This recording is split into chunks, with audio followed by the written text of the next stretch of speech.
Hello दोस्तों, आज की इस वीडियो में आपको एक ऐसा सच बताऊंगी जो आपको शायद ही नहीं पता हो। तो दोस्तों, कई लोगों से ऐसा सुना गया है कि जो अश्वत्थामा थे वो अभी भी जिंदा हैं, यानी कि कई लोग ये नहीं जानते होंगे कि अश्वत्थामा कौन है। तो दोस्तों, मैं आपको बता देती हूँ कि अश्वत्थामा कौन थे। अश्वत्थामा महाभारत की टाइम पर जो पांडव थे उनके गुरु थे, उनके पुत्र थे, यानी कि पांडवों के गुरु के पुत्र थे अश्वत्थामा। तो कई लोगों का ये मानना है कि अश्वत्थामा आज भी जिंदा हैं, और कई लोगों ने तो अश्वत्थामा को देखा भी है और ये कहना है कि वो जो आम इंसान होते हैं उन जैसे नहीं है, यानी कि उनकी लंबाई चौड़ाई और उनके शरीर की बनावट बहुत ही भयानक हो चुकी है, यानी कि उनके सर में से खून बह रहा था और उनकी जो लंबाई है चौड़ाई यानी कि बहुत ही ताकतवर से हैं।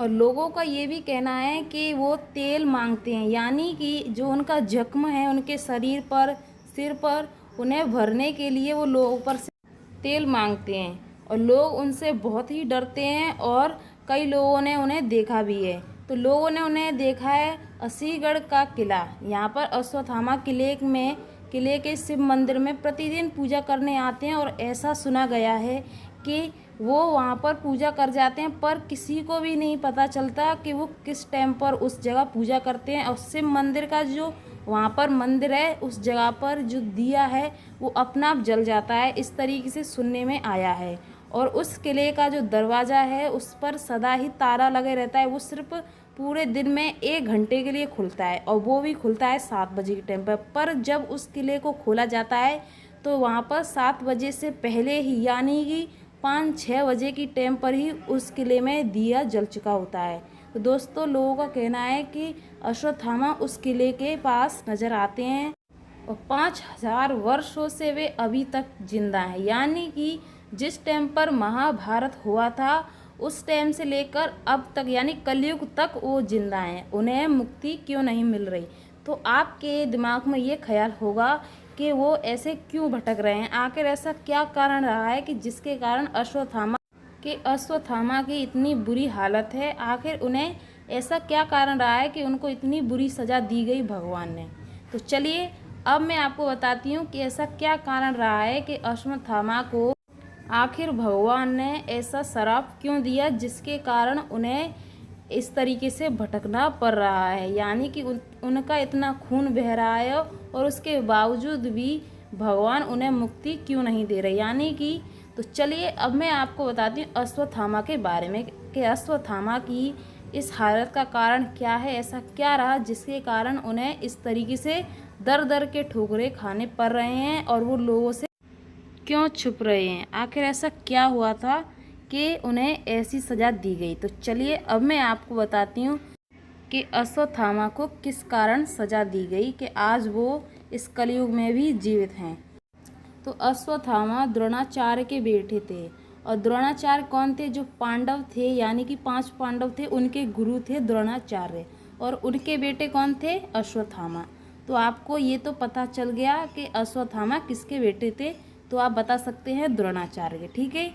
तो उनको ऐसा क्या कारण रहा कि आप उनको ये सज़ा दी गई है? तो दोस्तों, मैं आपको बता देती हूँ, जैसे महाभारत की टाइम पर क्या हुआ था कि द्रोणाचार्य के जो बेटे थे अश्वत्थामा, वो उनसे बहुत ही प्रेम करते थे। तो ऐसा हुआ था कि जो कौरव थे उन्हें पांडवों के संग छल से वो जीत रहे थे, यानी कि उन्होंने अभिमन्यु को भी छल से मार दिया, ठीक है। उनके लिए चक्रव्यूह रच दिया और अर्जुन को दूर वहाँ पर भेज दिया गया। तो श्री कृष्ण ने उनसे कहा, जब कौरव आपसे छल कर रहे हैं तो हम भी उनसे छल कर सकते हैं। तो उन्होंने 5 पांडव से कहा कि तुम्हें द्रोणाचार्य से ये कहना है कि अश्वत्थामा मर गया। अश्वत्थामा उनके हाथी का नाम था। तो वो क्या हुआ, भीम ने उस हाथी को मार दिया और कहा कि अश्वत्थामा मैंने मार दिया। तो द्रोणाचार्य ने उन 4 पांडवों पर विश्वास नहीं किया। उनके सबसे बड़े भाई युधिष्ठिर से पूछा कि ये बात सत्य है कि अश्वत्थामा को मार दिया गया है? तो युधिष्ठिर ने कहा कि ये बात सत्य है, अश्वत्थामा को मार दिया गया है। तो वहाँ पर द्रोणाचार्य ने अपने शस्त्र त्याग दिए और नीचे, यानी कि रथ पर से आकर नीचे बैठ गया। वहीं पर जो द्रौपद सा, उसने अपना बदला निकालने के लिए द्रोणाचार्य का वध कर दिया। पर ये बात जब उसे पता चली, यानी कि अश्वत्थामा को पता चली कि मेरे पिता को धोखे से मार दिया गया है, तो उसने सोच लिया कि मैं इन 5 पांडवों को मार दूंगा। तो इस तरीके से उन्होंने उनके पिता की छल से उनका वध कर दिया। तो दोस्तों यही बात अश्वत्थामा को बहुत ही बुरी लगी और उन्होंने सोचा कि मैं अब इन 5 पांडवों को नहीं छोड़ूंगा। तो क्या हुआ कि जो कौरव थे वो सभी हरा दिए गए थे पांडवों ने। तो अश्वत्थामा ने एक दृढ़ संकल्प ले लिया कि मैं अब उन 5 पांडवों को छल से मारूंगा। तो अश्वत्थामा ने 5 पांडव समझकर 5 पांडवों के पुत्रों को मार दिया। जब उसको पता चला कि वो पांडव नहीं थे, तो उसने क्या किया कि जो ब्रह्मास्त्र होता है उसे उठा लिया, यानी कि उसे चलाने के लिए उसने अपने तीर पर उसे रख लिया। तो वहीं पर क्या अर्जुन ने भी उठा लिया ब्रह्मास्त्र। तो उन दोनों से परशुराम ने कहा कि अगर ये दोनों के ब्रह्मास्त्र चल गए पूरी दुनिया खत्म हो जाएगी। तो परशुराम ने उन दोनों से कहा कि तुम दोनों अपने ब्रह्मास्त्रों को वापस ले लो। तो अर्जुन को तो लेना आता था, पर अश्वत्थामा को ब्रह्मास्त्र वापस लेना नहीं आता था। तो परशुराम ने उनसे कहा कि तुम इसकी दिशा मोड़ दो।